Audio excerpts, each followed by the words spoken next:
Johnny Carson wasn't just America's late-night king. He was the gatekeeper of television. And what happened on his stage could make or break a career. But behind the polished smiles and quick one-liners, The Tonight Show became the setting for some of the most shocking, awkward, and unpredictable moments ever caught on live TV. Guests were quietly banned. Legends clashed with Carson himself. And one accident left audiences laughing longer than the censors could handle. Which moments crossed the line? And which one still shocks audiences to this very day? The Johnny Carson Show.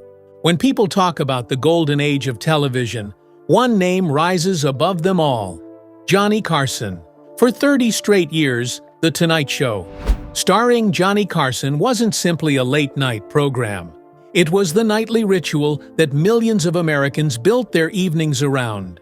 From 1962 until his final bow in 1992, Carson ruled late-night television with a mixture of sharp wit, impeccable timing, and a kind of charisma that no one has been able to fully replicate since. He led thousands of episodes, an output that speaks to his stamina, discipline, and cultural importance. Recognition poured in during his lifetime. Carson won several Primetime Emmy Awards, each one a testament to his command over a genre that he helped to define. Beyond the awards, his contributions were cemented in history when he was inducted into the Television Academy Hall of Fame, an honor reserved for television's most influential figures. Then, in 1992, the year he retired, the nation's highest civilian honor, the Presidential Medal of Freedom, was placed around his neck, symbolizing not only his entertainment legacy, but also his impact on American life. For comedians, Carson's couch was the holy grail. A single invitation could transform an unknown comic into a household name overnight. Careers were born under his watchful eye. David Letterman made his mark in front of Carson's audience before carving out his own late-night empire. Jerry Seinfeld honed his comedic style with Carson's blessing. Ellen DeGeneres, long before daytime television and global fame, sat nervously across from Johnny and delivered the kind of set that changed her life. To make Carson laugh, and especially to receive the legendary "come sit down" wave to the couch, meant you had arrived. Behind the effortless performances, however, lived a man who struggled with the very fame that defined him. Carson was intensely private, keeping a strict line between his television persona and his personal life. Those who worked with him knew he could be demanding, exacting, and at times unforgiving. Whispers circulated of a secret blacklist, a collection of names of those who would never again grace The Tonight Show stage after crossing him. Some guests were permanently cut off for being late, others for perceived slights, and some for daring to upstage the host. Whispers further revealed that Carson's reputation for control extended to producers and staff as well. He valued loyalty above all else, and when he felt disrespected, reconciliation was rare.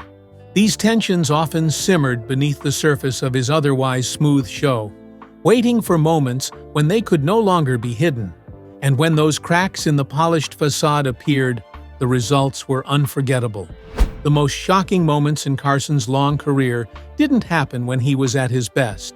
They happened when the mask slipped and audiences glimpsed the real man behind the smile.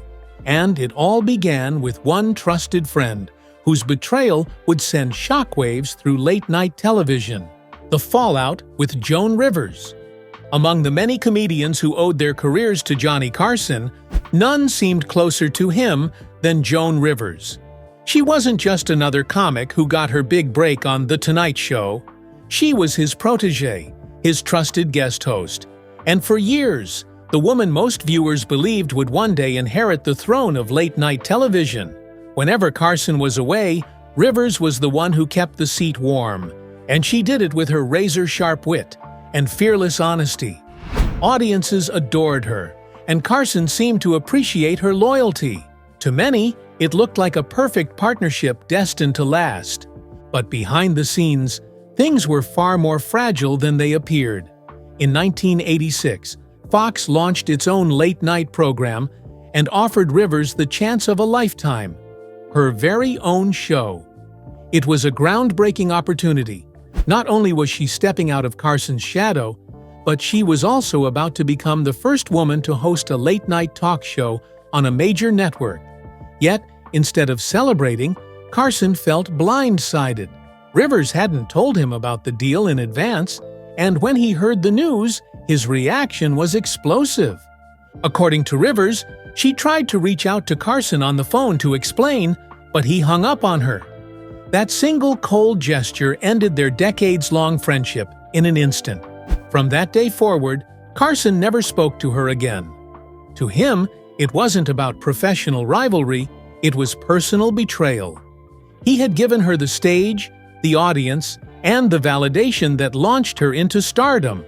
And in his mind, she had repaid him by turning her back without warning. The fallout was swift and merciless. Carson banned her from The Tonight Show, ensuring that she would never again sit across from him or perform for his audience. Even after his retirement, the grudge lingered like a shadow over late-night television. Jay Leno, Carson's successor, upheld the ban for over 2 decades, refusing to let Rivers onto the stage where she had once been a fixture. It wasn't until 2014, long after Carson's death, that Jimmy Fallon finally welcomed her back, giving her the recognition and respect she had been denied for so many years.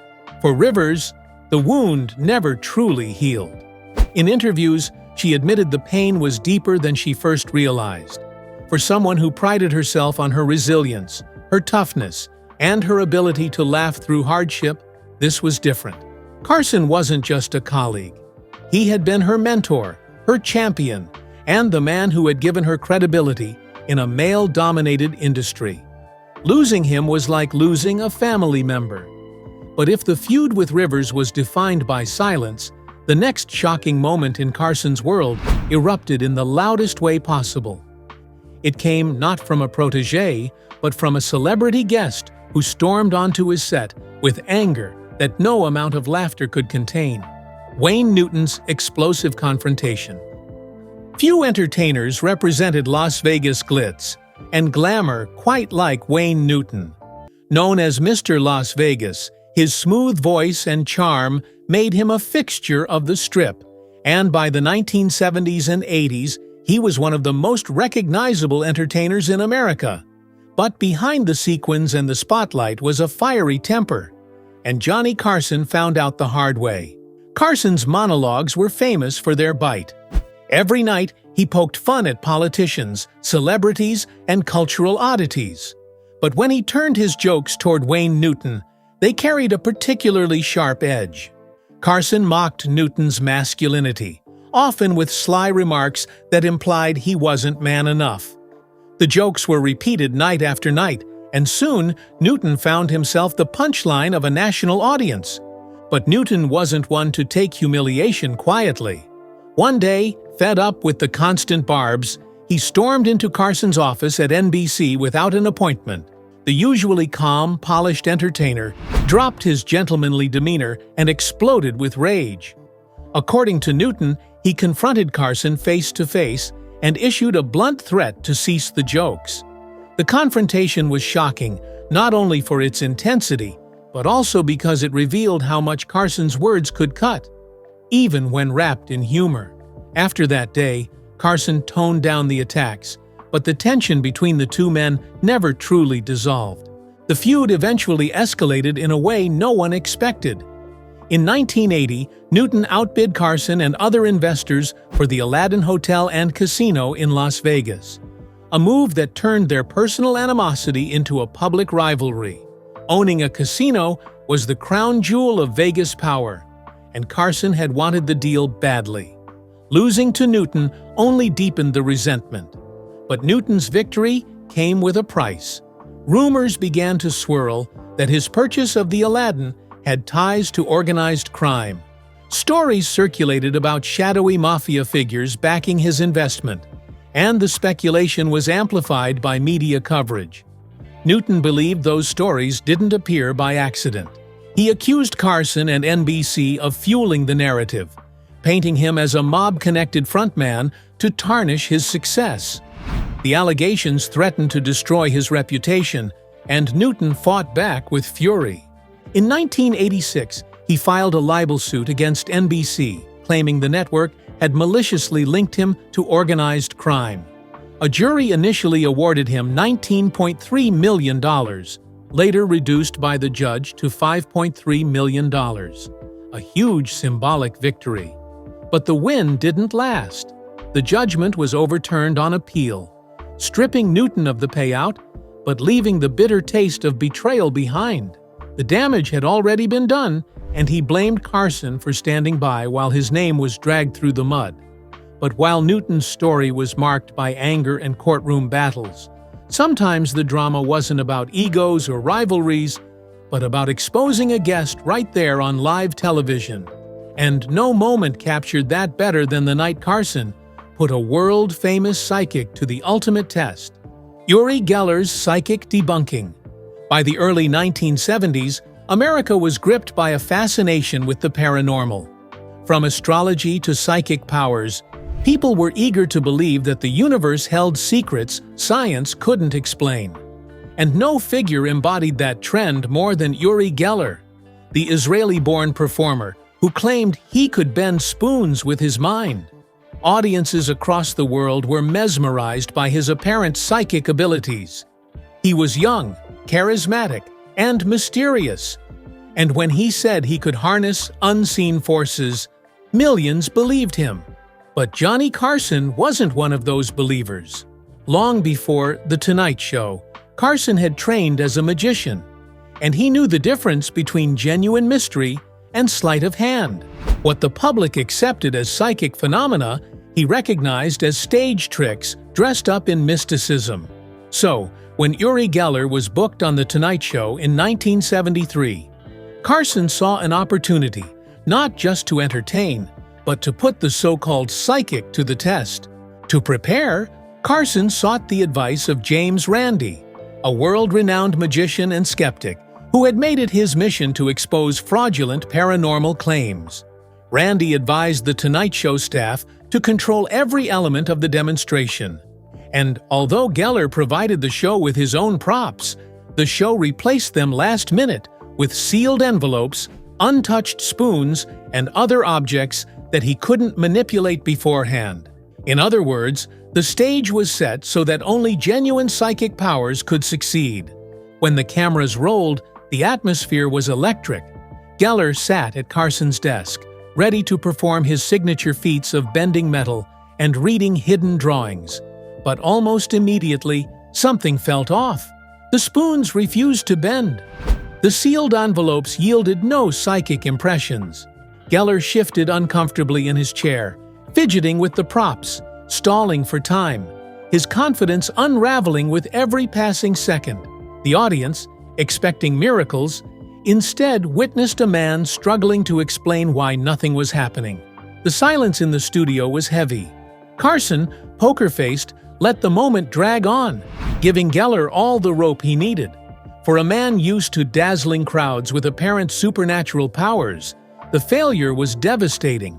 Millions of viewers at home saw what skeptics had argued all along.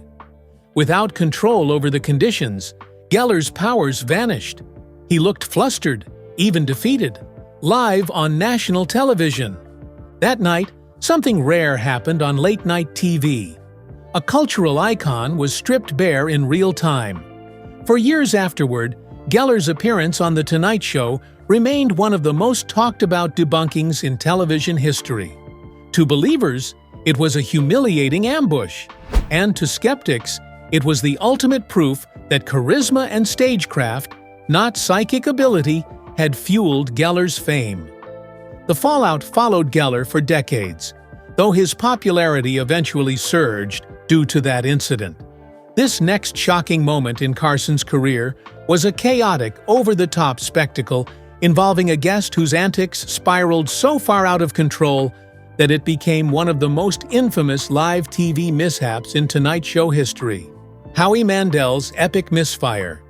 Few things rattled Johnny Carson more than being caught off guard on his own stage. He was a master of timing and control, and The Tonight Show worked because everything flowed according to his rhythm. But one night in the 1980s, comedian Howie Mandel found out what happened when that rhythm was broken, and the fallout was so severe it effectively ended his Tonight Show career. The incident began innocently enough. Mandel wasn't even supposed to be there.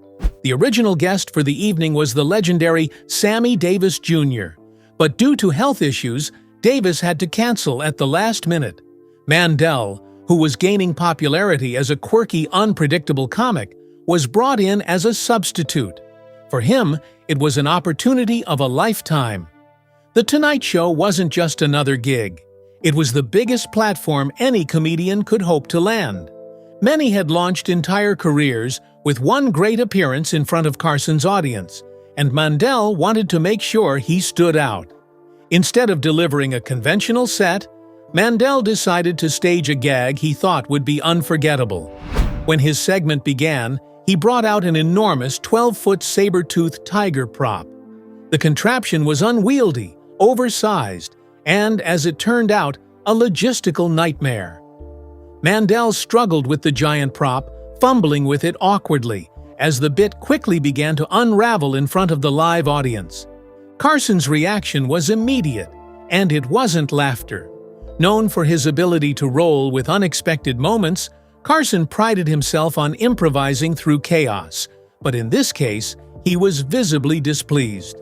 Not only was the gag clumsy, it was also something Carson hadn't been told about in advance. That was a cardinal sin on The Tonight Show.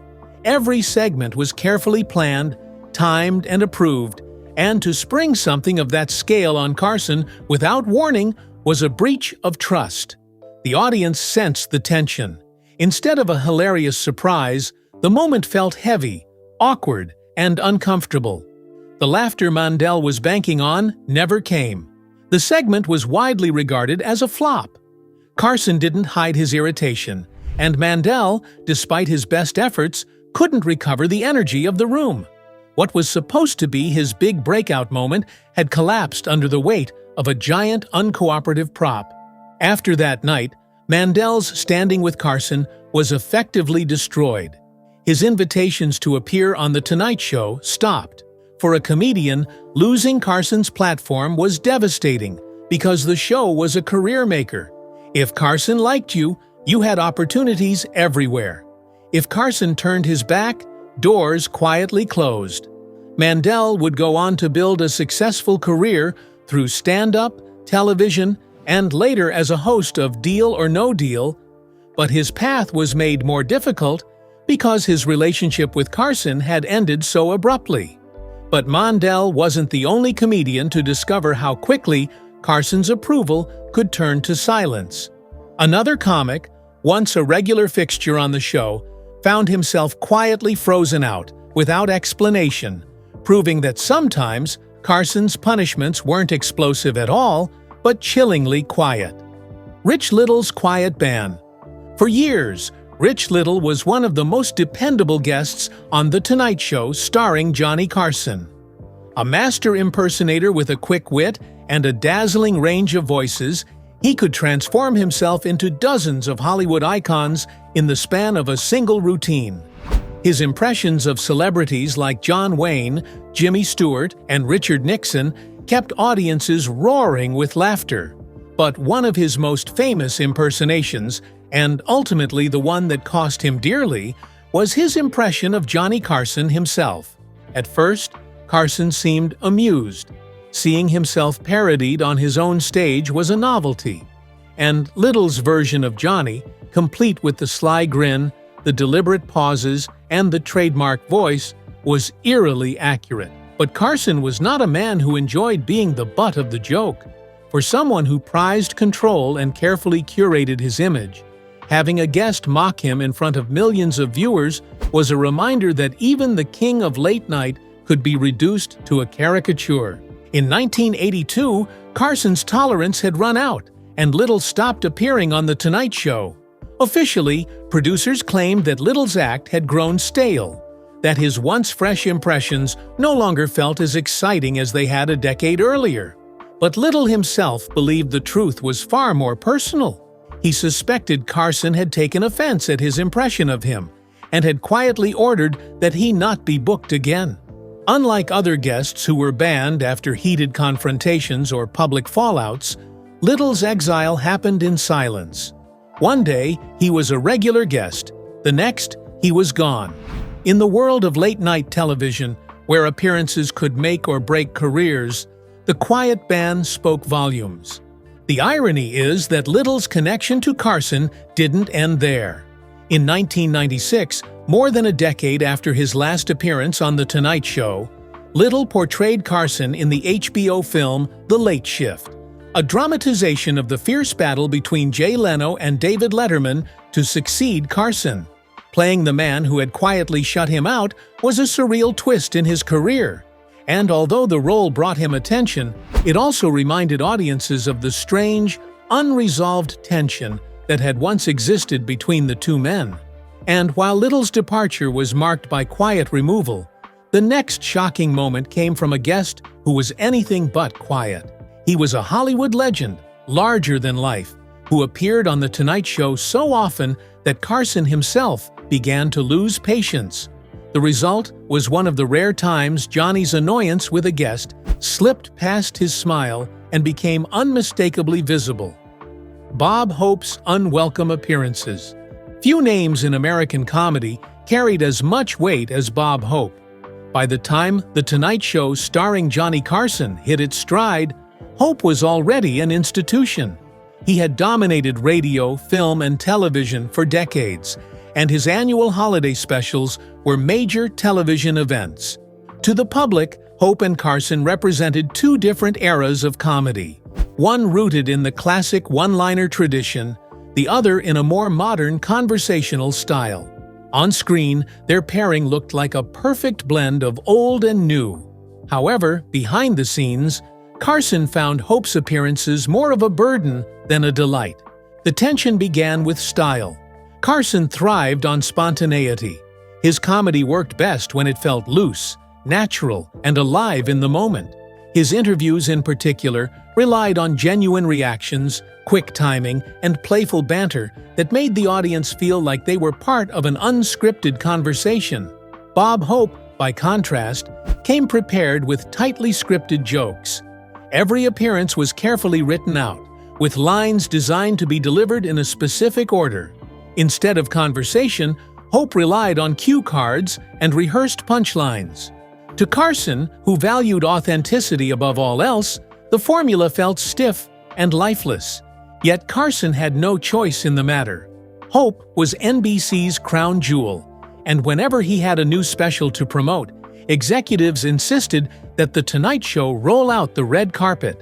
No matter how inconvenient the timing, no matter how much Carson dreaded the segment, he was required to welcome Hope with open arms. Over time, his frustration grew. Insider reports claimed that Carson's demeanor would subtly shift whenever Hope was booked. While he remained professional on camera, off-camera he expressed how much he disliked being trapped in a scripted exchange that left him no room to maneuver.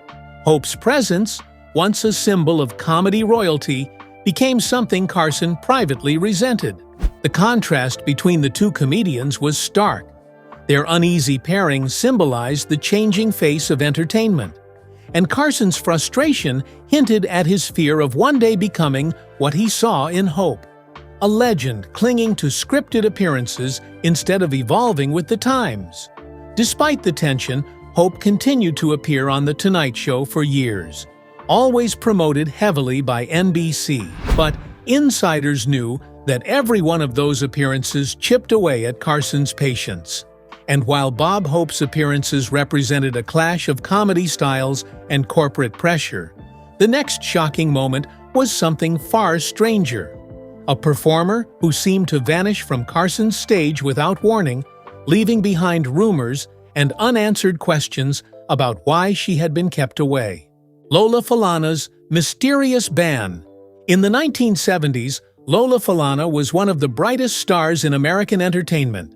Known as the Queen of Las Vegas, She lit up stages with her singing, dancing, and undeniable presence.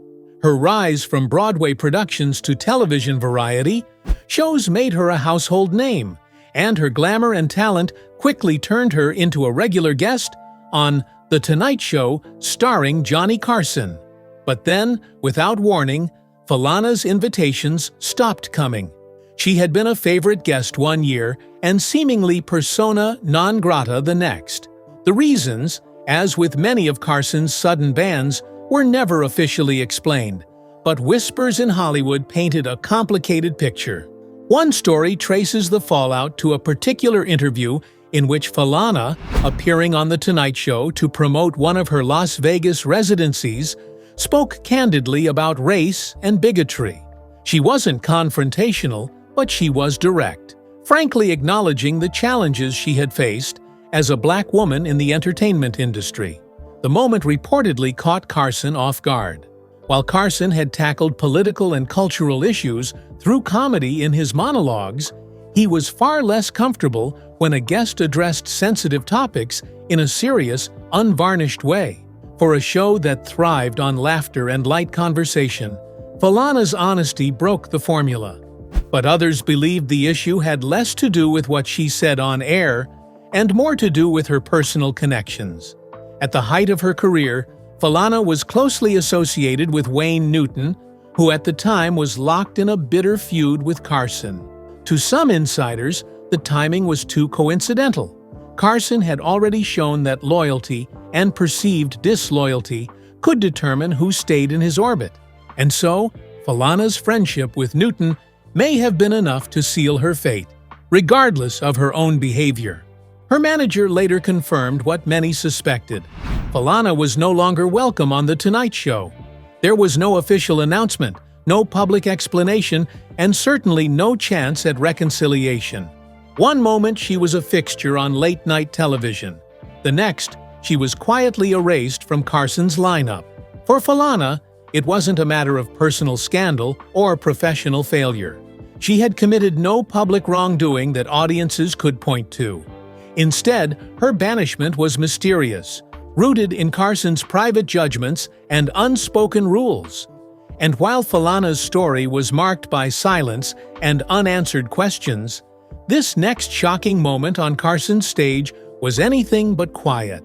It involved a guest, a tomahawk, and a live demonstration that went wildly off-script, creating one of the most unforgettable accidents in the history of late-night television.